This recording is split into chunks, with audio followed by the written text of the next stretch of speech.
Şu derece dal boyuk balaymarsınlar o. Ay plan değil mi? Botlar. Bana yerde.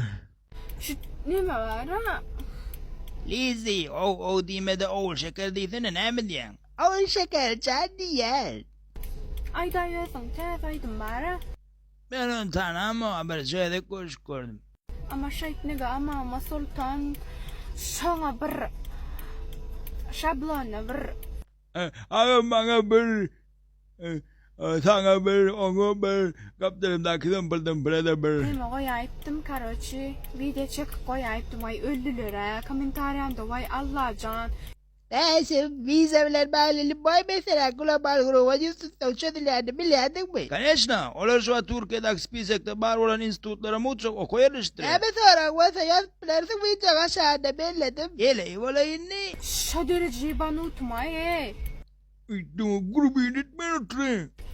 Sözleriniz düşünyan mi manisini mi? Gel çapkırı var ya mı? Namırın verecek mi? Tanışıp olmaz mı? Ataydı hiç şeyli ervesat yok. Aynen zımpıldım bulam yok mu? Vay Allah can. Min yerim stop ölen.